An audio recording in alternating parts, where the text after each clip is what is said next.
Tem Covid nesse microfone aqui. Tá certo. Que é igual a escova de dente. Cada um tem o seu. É. Dá um banho de álcool nele.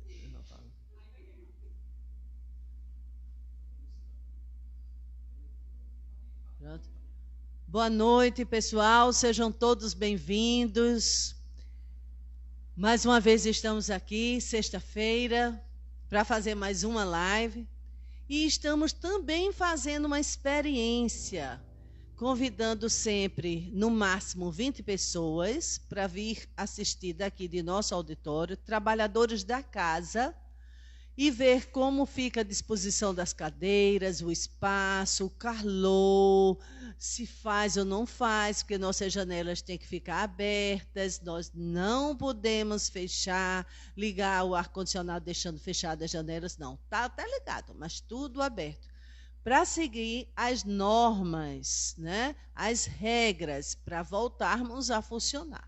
Então, por enquanto, estamos fazendo aqui essa experiência, mantendo a live pelo YouTube e pelo Instagram, mas também tendo aqui no nosso auditório alguns trabalhadores voluntários fazendo essa experiência do que seria esse retorno nesse novo estilo. Então, por isso que às vezes a gente vai falar e se referir, se dirigir a algumas pessoas, você, ora, mas cadê? São desencarnados ou encarnados que estão lá? Gente, nossa mediunidade não está tão evoluída ainda assim, não. Eles estão aqui realmente encarnados, tá? E vocês que estão de casa, estão ligados e unidos pelo pensamento e pelo sentimento. Em breve, se Deus quiser, estaremos todos aqui, podendo cantar, orar, escutar as palestras, nos abraçar sem medo. Mas, por enquanto, vamos nos manter nessa vibração à distância. E para iniciar a nossa live, vamos fazer a oração como é de sempre. Sempre que estávamos aqui no nosso auditório, fazíamos o nosso exórdio, que por enquanto está suspenso, e a música, como sempre, para harmonizar, em seguida a palestra. Então agora eu deixo com André e a Thalita a tarefa de cantar 2 músicas para nossa harmonização. Mas antes deles começarem a cantar, convido todos vocês a fazermos a prece. Vamos elevar o nosso pensamento ao Mestre Jesus, entrar em comunhão com os nossos amigos espirituais e assim, unidos, aonde estiverem, todos nós unidos no amor, na esperança e na fé. E vamos deixar fluir de cada um de nós o que há de melhor, o que há de mais positivo, o que há de mais belo, de mais vibrante. E que essa luz e que essa energia, nesse momento, chegue a todos os hospitais, a todos aqueles que sofrem ainda, não só pela Covid, mas por outras enfermidades, por aqueles que hoje lutam atrás de sangue, e cada vez mais as bolsas de sangue escassas nos bancos do Hemocentro, para que apareçam doadores, principalmente aqueles que já pegaram a Covid e possam doar o plasma para salvar tantas vidas. Orar e vibrar por todos os animais que nesse momento estão morrendo por privação de água ou de queimados nos incêndios do Centro-Oeste. Ó Pai, te suplicamos por toda misericórdia, para que logo, logo todo esse sofrimento acabe. Abençoa nossa casa espiritual e a nossa casa da família. Abençoa todos nós, aonde estivermos.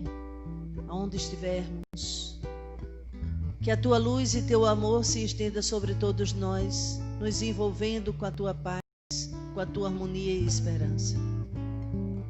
E assim, Pai, nessa vibração positiva, que esse amor transcorra todos os espaços e chegue a quem necessita. E agora, através da música, iremos fazer também a nossa prece.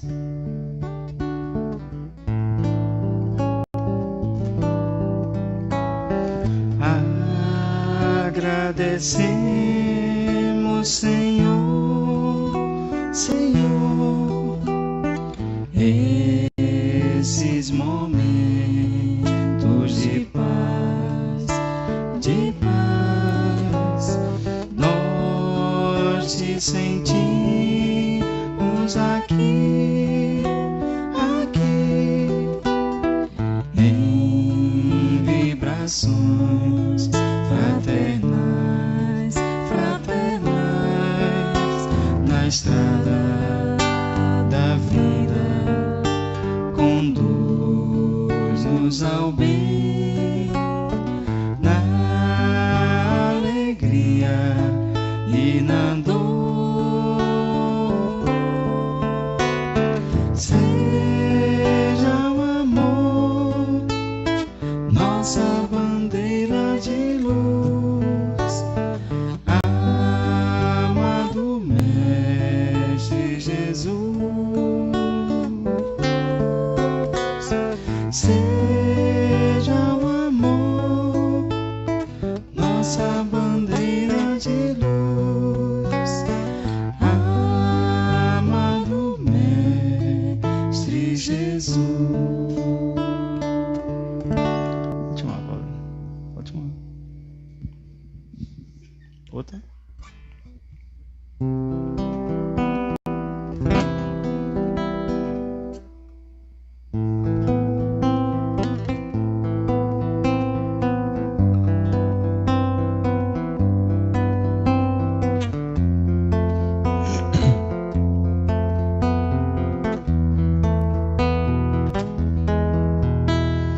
Foi uma canção que recebi para cantar. Vozes soam na mais bela e pura inspiração. Abra o coração, deixe essa paz te envolver. Sinta a emoção que emana dentro de você. Ouça esta linda canção, para que estas palavras descansem em teus ouvidos, tocando-te,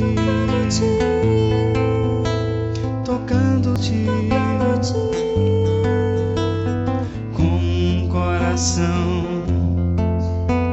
cheio de puro amor.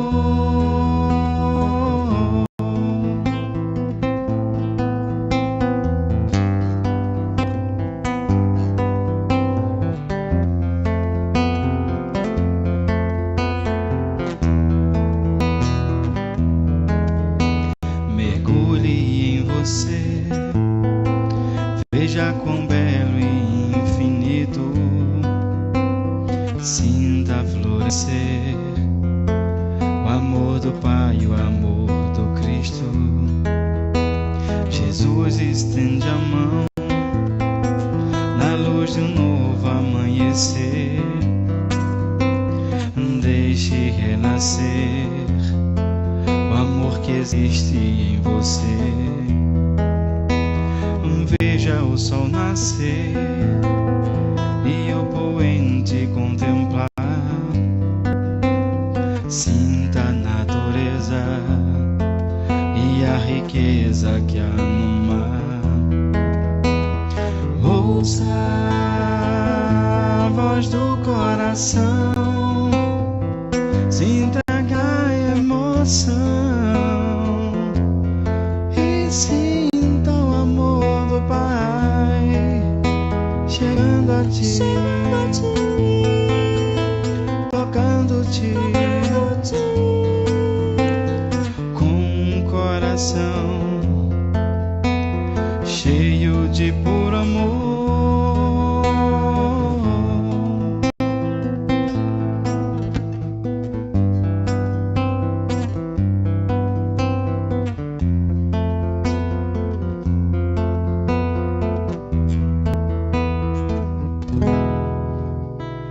Tocando-te.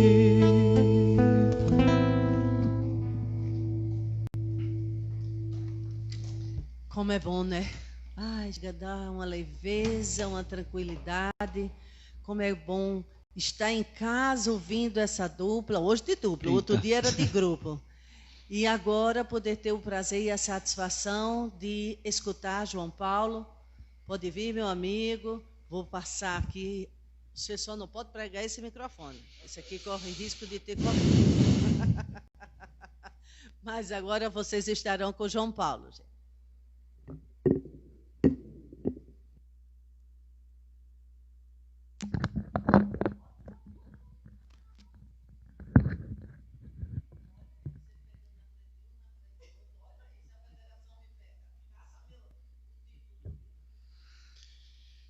Pessoal, boa noite.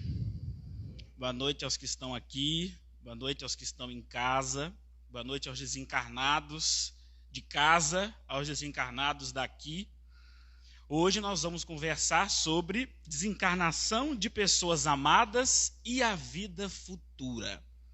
Primeiramente, vamos lembrar uma data importante para esta casa, pelo menos, que é a data, que é a lembrança da desencarnação de Manuel Viana de Carvalho, o patrono espiritual desta casa, que desencarnou em 13 de outubro, não sei o ano, mas vi no cartaz de efemérides da Federação Espírita Brasileira a data de desencarnação de Viana de Carvalho.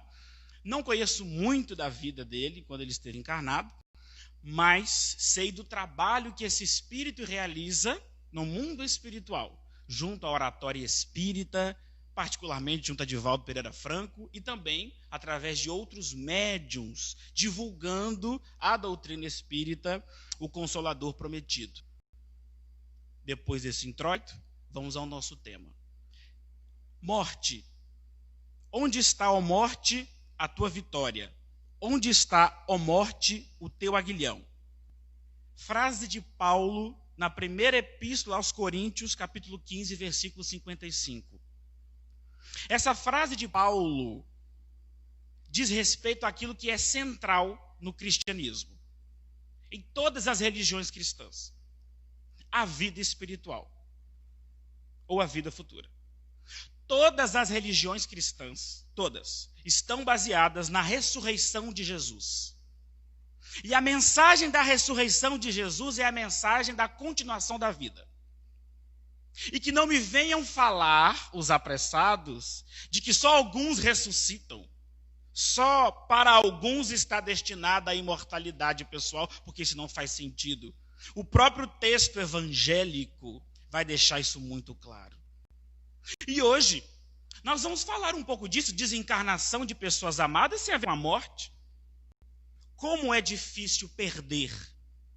Perder. O processo psicológico de luto não acontece somente quando há a desencarnação de uma pessoa amada. Luto, perda, tem a ver com todo acontecimento que nos gera sensação de perda. Nós precisamos trabalhar as catexias libidinais no linguajar freudiano, as pulsões, a relação da pulsão com o objeto no linguajar freudiano. Toda vez que nós perdemos alguma coisa, nós entramos num processo de luto, precisamos lidar com essa perda de alguma forma. E a desencarnação de pessoas amadas, ou a perda delas, porque é uma perda física. Apesar dessas pessoas continuarem existindo, nós perdemos o contato físico com elas. E a função da doutrina espírita, ou do consolador, é exatamente auxiliar, por exemplo, a lidar com essa dor que vai acontecer. E que nós precisamos lidar com ela. Aí está a psicoterapia, os mais diversos teóricos e terapias para ajudar. E a doutrina espírita, como uma doutrina científico-filosófica de consequências religiosas, vai colaborar para que nós consigamos lidar com isso de maneira madura, compreendendo que isso tem uma finalidade, compreendendo que perder ou pessoas que amamos, quando essas pessoas que nós amamos desencarnam, existe uma mensagem aí, nós vamos conversar um pouquinho sobre isso ao longo da nossa conversa. Depois de Jesus, acabou-se a morte. Jesus venceu a morte. Deus não é Deus de mortos e sim de vivos. Acontece que os espíritos imperfeitos que somos todos nós, ao longo da história depois do Cristo, conseguimos, de certa forma, diminuir a força da mensagem cristã por valorizarmos a morte. Por valorizarmos as coisas que não são, valorizarmos as coisas que não são pró-vida, vamos dizer assim. Pecado, erro, culpa, peso. A vida se transforma em um peso e não foi nada disso que Jesus trouxe de mensagem para nós. Nada disso. Onde está o poder da morte? Em lugar nenhum, porque não existe morte dos seres inteligentes criados por Deus e que encarnam em corpos físicos. Então, Paulo, nesse trecho da primeira epístola aos Coríntios, deixa isso muito claro. E no capítulo 15, dos versículos 35 a 58, Paulo vai falar do corpo da ressurreição. Nesse trecho da epístola, ele está falando do corpo da ressurreição. Como será essa ressurreição? Como será essa ressurreição? E Paulo vai falar algumas coisas interessantes que depois nós vamos associar à doutrina espírita, que vem exatamente resgatar alguns elementos, aspectos do cristianismo que foram perdidos, em detrimento da disputa pelo poder. Quem vai ganhar mais? Qual a teoria que vai ganhar mais adeptos? Poder. Poder. Sigamos. Paulo também, no capítulo 15 da Epístola aos Coríntios, diz, versículo 44. Semeia-se corpo animal, ressuscitará corpo espiritual. Segue Paulo. Se há corpo animal, há também corpo espiritual. Vejam vocês. Nada mais claro do que isso. Há corpo material, há corpo físico, mas também há corpo espiritual. O corpo físico perece, o corpo físico se desintegra. É uma matéria que segue as leis da física, conhecidas pela física, pela química, pela biologia. O corpo espiritual segue outras leis, ainda que seja matéria. Por isso que Paulo vai chamar de corpo incorruptível. Esse corpo que nós temos quando estamos aqui encarnados, mas que se manifesta de maneira mais intensa para nós quando nós desencarnamos, que é o que o Espiritismo chama de perispírito. Nós temos o perispírito. É o corpo que reveste a alma, perispírito, em torno do espírito, do ser pensante, da consciência moral, da consciência de si, o self, esse senso de si, é o espírito. Esse espírito tem um corpo, o perispírito, uma matéria que o envolve e que tem determinadas funções. É uma matéria que não segue as leis, que tem propriedades similares à matéria que a gente conhece, mas que não segue as mesmas leis. Quando morremos, morre-se somente o corpo físico. Semeado o corpo animal, ressuscita corpo espiritual. Porque muita gente pensa que a ressurreição é física, né? No fim dos tempos, todos vão ressuscitar, mas espera aí, nós vamos chegar à conclusão já já. Já já. O próprio Paulo vai dizer, ainda na Epístola aos Coríntios, capítulo 15, versículo 50. A carne e o sangue não podem herdar o reino de Deus. A ressurreição pode ser física. Carne e sangue não herdam o reino de Deus. Nada mais claro para afirmar que a ressurreição não é física. E ainda tem gente que acredita que a ressurreição é física e se diz cristão. Essas pessoas que acreditam nisso estão acreditando em teorias das hierarquias episcopais, do religiosismo clerical, que vem empacando a evolução do pensamento humano, que vem gerando o fanatismo, a fé cega, que nos torna pessoas incapazes de raciocínios como esses. Sutis, leves, que todos podemos fazer. E resgatar a essência do cristianismo. E Cristo, Jesus, já sabendo que nós não iríamos entender as suas palavras, se adiantou e disse assim: vou enviar um consolador. 18 séculos depois o consolador, olha quanto tempo esse consolador demorou para chegar.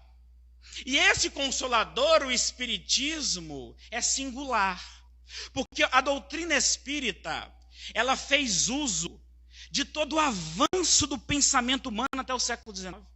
O espiritismo tem um caráter científico, porque ele vai para o laboratório da observação da mediunidade. O espiritismo faz uso do pensamento filosófico, dos princípios racionais ao analisar o fenômeno. E o espiritismo tem consequências religiosas, como toda filosofia espiritualista, e o espiritismo é uma. Então vejam os senhores, que nós nem precisaríamos do espiritismo para entender isso. Eu ainda não estou falando da doutrina espírita propriamente, estou me reportando ao texto paulino, a epístola aos Coríntios, primeira epístola, para falar de que o próprio Paulo, talvez, a hipótese pessoal, baseado na própria experiência mediúnica dele, daqueles que viveram com ele. Ele era médium, ele viu Jesus ressurrecto. Jesus ressuscitou para Paulo, apareceu para ele na estrada de Damasco, em corpo espiritual. Paulo era médium, Paulo ouvia, Paulo via. Muitos daqueles do cristianismo, da escola do cristianismo primitivo, eram médios videntes, audientes, falantes. E talvez baseado nisso, Paulo diz: a ressurreição não é física. Todos nós vamos ressurgir. Mas nós podemos seguir nossas reflexões ainda no Evangelho. Evangelho. O texto que surgiu a partir do comportamento, das ideias, da ação de Jesus, já que Jesus não escreveu nada. Isso é muito importante. Jesus talvez foi quem deu a maior mensagem da vida espiritual, do consolo que é a imortalidade pessoal. Você não é um cérebro que pensa, eu repito sempre. Você é uma alma vinculada a um cérebro. Quem pensa é você. O seu cérebro pode facilitar a manifestação do seu pensamento ou dificultar. Os transtornos mentais estão aí para mostrar isso. Dificulta a manifestação, transtornos neurológicos, processos químicos, bioquímicos, atrapalham a manifestação do espírito. A exteriorização do pensamento, que é um atributo da alma, não do cérebro, por mais que os materialistas defendam isso, que nós sejamos um jogo de forças neurobioquímicas que gera a consciência de maneira mágica. Então vejam os senhores, estamos falando ainda de evangelho, e o evangelho é por demais consolador, porque tanto nós quanto aqueles que amamos não morrem. Os sentimentos, os desejos, as relações equilibradas vão permanecer. E aquilo que nós ainda não temos bem trabalhado dentro de nós, nós vamos ter oportunidade para trabalhar. Os nossos conhecimentos, os nossos esforços não são em vão. Nós não somos um cérebro simples que quando morrer acabou. Porque vejam os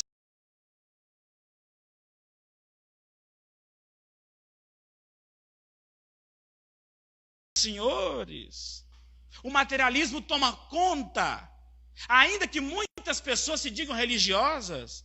Eu me lembro de um filósofo alemão que vai dizer do ateísmo prático. Muita gente se diz religiosa, mas na prática não se comporta como se fosse. O materialismo toma conta da sociedade, a forma materialista de agir, a forma, como se nós fôssemos corpos. Isso não tem a ver com descuido, nada disso, pelo amor de Deus, porque hoje nós estamos num discurso polarizado, né? Tem muita gente que se infiltra nas redes sociais, e para poder pegar frases de algumas pessoas e fazer arruaça, e ser o diabo, né? O Satanás, que diabo é diabalos, atirar fora e espalhando. Ou Satã, que é opositor. É o Satanás, aquele que coloca um contra o outro. Então pega uma frase, tira do contexto e joga um contra o outro. É o Satanás, é o diabo. Nós precisamos ter a mansuetude da pomba e a prudência da serpente. É a orientação evangélica. Então, vigiemos. Vigiemos. Mas vamos voltar a Jesus para continuar a falar da imortalidade da alma. Se o horário nos deixar, temos tempo ainda, né? Vamos voltar a Jesus. Evangelho de Mateus, capítulo 17, versículos de 1 a 13. Essa passagem é uma das minhas preferidas quanto à imortalidade da alma e a comunicabilidade dos espíritos com os homens. Jesus, no Monte da Transfiguração, como assim ficou conhecido, Jesus junto com Pedro, Tiago e João. O que acontece no monte? Moisés e Elias aparecem. Moisés e Elias estavam mortos segundo a carne. Mas eles não morrem. O que morre é o corpo. Estavam vivos e aparecem para Jesus e os discípulos que ali estavam. E diz o texto, Moisés e Elias apareceram e conversaram com Jesus. Jesus conversando com o morto. Não são mortos, são vivos. A morte é corporal. Esse ataque institucional de algumas igrejas, a comunicabilidade com os mortos, é uma tolice. Nós precisamos parar com isso. Jesus, que é o nosso modelo e guia, conversou com mortos. Elias e Moisés eram o quê? Mortos, segundo a carne. Vivos perante a eternidade. Então, se Jesus é o nosso modelo, e ele nos ensina como viver, e aí não adianta evocar a proibição de Moisés. Ah, mas Moisés proibiu evocar os mortos. Sim, mas Moisés proibiu uma prática específica. Você sabe o que era evocar de Moisés? Vá lá estudar direitinho para você ver que Kardec vai dizer no céu e inferno, num capítulo chamado da proibição de evocar os mortos, esse título, inclusive, ele vai dizer que ele também concorda com a proibição de Moisés. O Espiritismo também proíbe a mesma coisa que Moisés proibiu. A forma como era estabelecida a relação com os mortos. Mas aí você tem que escolher. Se você seguir Jesus, ele conversou com mortos. Não, mas Jesus é Jesus. Sim, mas Jesus é Jesus. Jesus é o guia e modelo. Então, nós precisamos ter coerência. O problema é que os interesses mundanos alteram a mensagem. Então, como eu quero ganhar, eu crio determinadas ideias. Como eu tenho poder, eu crio determinadas ideias. E a essência do cristianismo foi sendo perdida. A essência. E Jesus já teve essa visão. Assim, esse povinho vai alterar. Esse povinho, por minha parte, vai alterar a mensagem. Não vamos entender muita coisa. Deixa eu falar por parábola.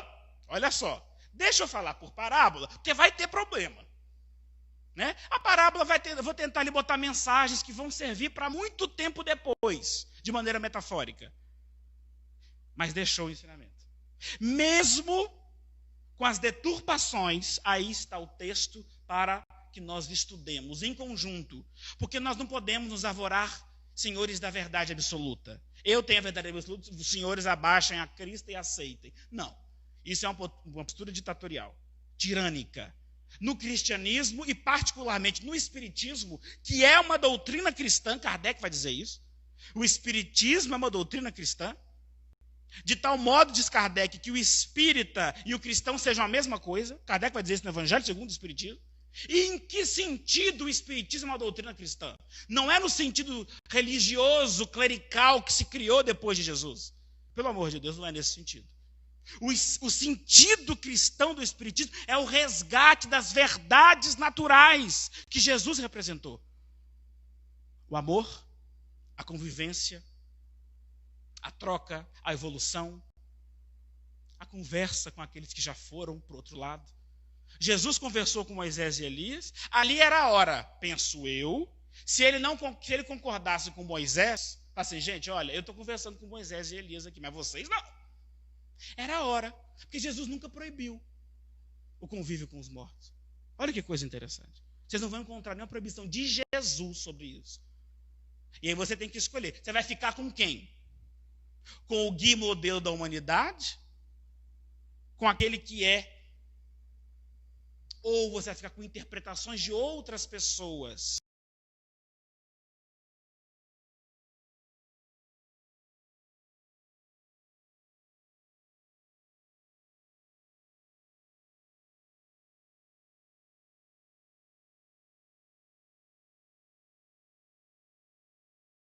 Então, dizer que o livro dos Espíritos, mundo espiritual, mundo errante para aqueles espíritos que ainda estão em encarnação. Vejamos, está na primeira epístola de Pedro, capítulo 3, versículo 19. Jesus vai à mansão dos mortos e prega, depois da morte física dele, e prega aos espíritos em prisão. Olha que lição de fraternidade. Lição de fraternidade. Isso está no texto evangélico. Jesus ensinando o que nós devemos fazer. Porque os espíritos ficam bem ou ficam mal no mundo espiritual. Os nossos queridos, amados, ficam bem ou ficam mal, a depender da vida que tiveram. A vida exterior e principalmente a vida de pensamentos, emoções, sentimentos e desejos. Isso determina estar bem ou estar mal. E nós vemos no próprio texto evangélico essa diferença. Moisés e Elias, espíritos bons, espíritos já um pouco mais evoluídos. E você vê Jesus descendo à mansão dos mortos para pregar para espíritos em prisão. Isso é uma metáfora dos espíritos sofredores, dos diversos estados da alma na erraticidade, vai dizer Kardec no Evangelho segundo o Espiritismo, da escala espírita, a partir do item 100 no livro dos Espíritos. Então nós precisamos pensar, e vejam os senhores usando o Evangelho, esse desconhecido texto dos cristãos. Nós precisamos estudar, ter a coragem da fé, estudar, divulgar, sem precisar usar da violência. Não vamos usar da violência. Ser intenso, como Paulo, que ia pregar, e era apedrejado, e era preso, e era açoitado. Você não precisa usar da violência física. Tenha coragem da fé. Não é bater de porta em porta, não é disso que eu estou dizendo. Não é fanatismo que eu estou falando, não. É coerência com aquilo que a gente sabe, com aquilo que a nossa razão já sancionou. Porque senão a gente diz uma coisa e faz outra. É a hipocrisia. Jesus já chamava a atenção para os hipócritas da época dele, para os fariseus que eram judeus, para os escribas que escreviam, aqueles que escreviam a mensagem que passava, que faziam cópia, os copistas faziam cópia dos textos. Jesus chamava muito deles de hipócritas. Por quê? Porque sabiam o que deveria fazer e faziam o contrário. Tinham o conhecimento e manipulavam. A ignorância da massa. A ignorância do povo. E nós? Vamos fazer uma autoanálise. E percebermos o consolo da mensagem já de Jesus, que vem reforçada no Espiritismo. Vejamos que se a humanidade tivesse entendido a mensagem de Jesus, não precisaríamos de Espiritismo. Eu estou sendo audacioso aqui, por minha conta. Mas nós tivemos a necessidade da doutrina espírita em virtude daquilo que nós fizemos com a mensagem de Jesus. Precisamos de uma doutrina que viesse pelo gênio de Allan Kardec, esse grande espírito superior, que nos deixou uma doutrina bem estruturada, coerente, que é herdeira da evolução do pensamento humano, ciência, filosofia, aspectos religiosos, faz uso da evolução do pensamento humano e nos deixa essa doutrina. E o Espírito de verdade no Evangelho vai dizer: todas as verdades estão no cristianismo. Os erros que estão nele são de origem humana. Olha que coisa. Espírito de verdade no Evangelho segundo o Espiritismo. Essa é a função. Não é concorrer com as religiões cristãs. É por isso até que Kardec teve muito cuidado de caracterizar o Espiritismo no primeiro momento. Não é uma religião, no sentido que nós entendemos a palavra religião. Por quê? Porque ele sabia da função da doutrina espírita. Não é mais uma religião para combater as outras. Quer dizer, não, venham para cá. Quem está aqui dentro está salvo, quem está na outra lá, não sei. Ou venham para cá e vamos jogar praga nos outros. Não, gente, isso é infantilidade. E a humanidade, nós, que muitas das vezes estivemos lá atrás fazendo isso, somos responsáveis por essa reação materialista que surgiu à religião. Muitos se opõem à religião, se opuseram ao longo da história, em virtude desses excessos. Excessos de hipocrisia, excesso de dizer o que não faz. Muitos cientistas que até acreditam numa transcendência não têm nenhum tipo de vínculo com religião, porque percebem que muitos desses movimentos são infantilidades. Estão recheados de tolices, de brigas, de coisas da infância. Ah, não, meu Deus é melhor do que o seu. Ah, não, minha igreja é melhor do que a sua. E nós não podemos deixar isso entrar no movimento espírita. Ah, não, meu centro é mais forte do que o seu. Pelo amor de Deus, gente. Não vamos deixar que isso entre, primeiramente, em nós, na nossa vida cotidiana. Dissidência faz parte. Antipatia é natural. Inclusive, os espíritos vão falar isso para Kardec. Tem um item do livro dos espíritos, antipatia e simpatia. E os espíritos vão explicar para ele. As antipatias são naturais, em virtude das diferenças de caracteres. Então é normal num mundo como o nosso que nós, meu santo não bateu, como se diz popularmente. Faz parte. E é isso que é saber viver. Por isso aí nós temos hoje tantos, prestem atenção, como o movimento de inteligência emocional está forte. Lidar com Augusto Cury, tantos outros, da psicologia, da psiquiatria, da psicanálise.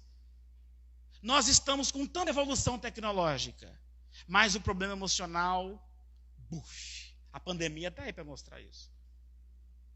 Transtornos de ansiedade, depressão, fobias, o índice de suicídio, o desespero, em todos os países, dos pobres aos ricos.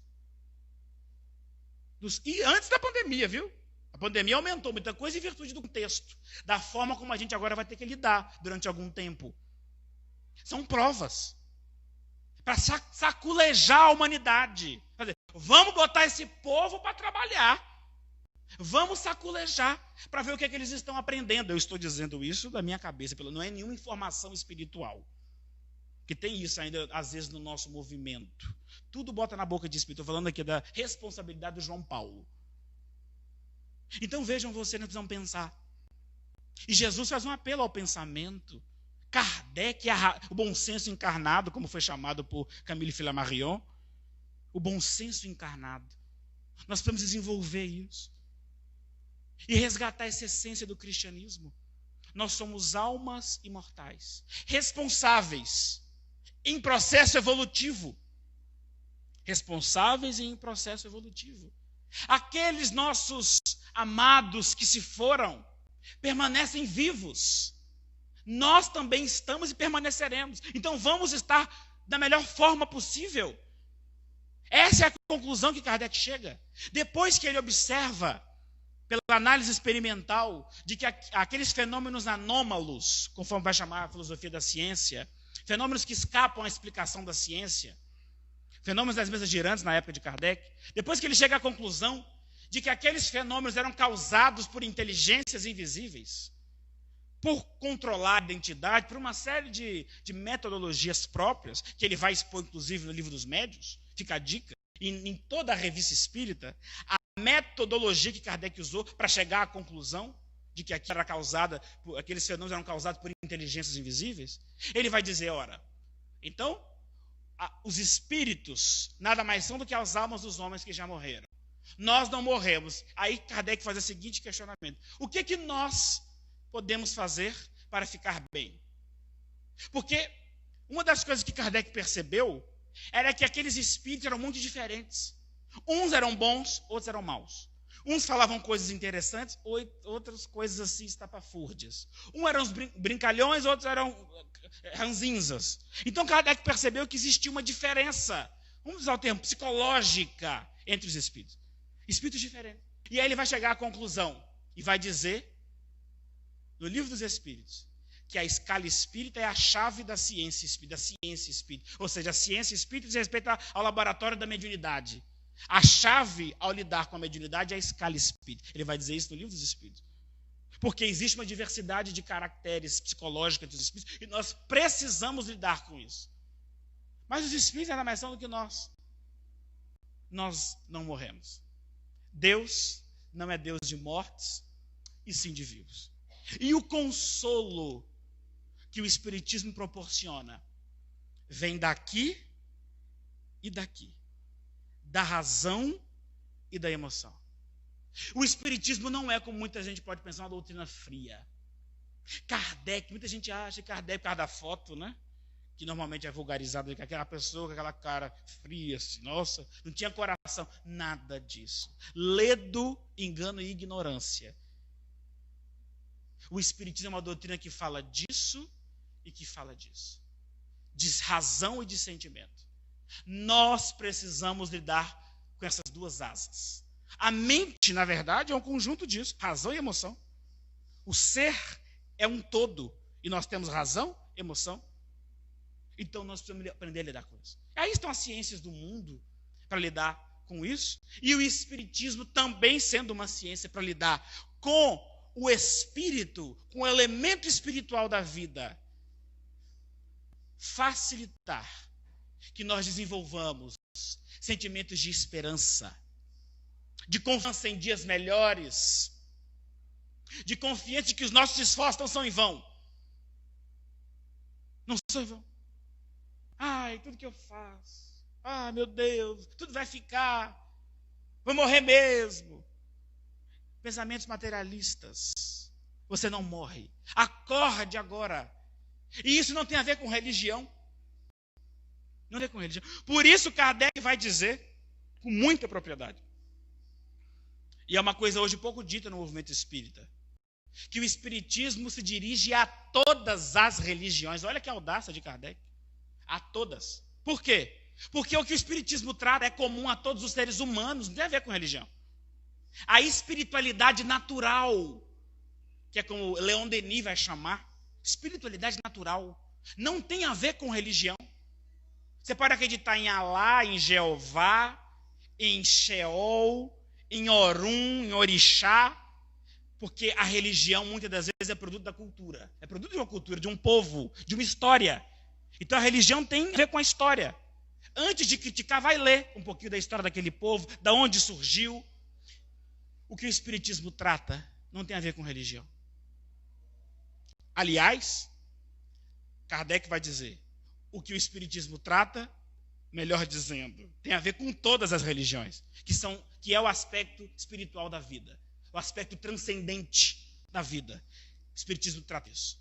E todas as consequências morais que decorrem disso. Então nós precisamos prestar atenção nesse detalhe, para não nos deixar levar por teorias materialistas estapafúrdias que se infiltram na nossa intimidade e às vezes no nosso movimento. Pessoal, estamos chegando ao fim. 5 minutos. 5 minutos para agradecer a paciência de vocês, encarnados e desencarnados, e dizer: estudem, pratiquem, vivam. Existe uma frase de um espírito, através de uma médium que eu conheci há pouco tempo, chamada Ralu Gamache, uma médium, uma trabalhadora que não é espírita, trabalha com outra vertente. E o Espírito diz assim para ela: vivencie. Essa frase eu gostei. Vivencie. Vivencie com consciência. Vivencie com capacidade crítica. Vivencie sabendo que você é responsável pelas suas ações. Busque ajuda psicológica. Não é vergonha para a gente buscar ajuda psicológica. Deveria ser vergonha ficar com problema. Se você precisa de psiquiatra, vá ao psiquiatra. Não tenha vergonha disso. Vergonha é permanecer com um problema e o orgulho não deixar você buscar ajuda. Vá ao psiquiatra. Precisa de ajuda psicológica? Vá. Psicoterapia é um elemento fundamental em muita da nossa vida. Precisa de ajuda espiritual? Recorra a um centro espírita. Ah, mas na pandemia os centros espíritas estão trabalhando de outra forma. Existem muitos grupos trabalhando aí de uma outra forma. Não tem mais aquele contato intenso com o público, mas as reuniões continuam.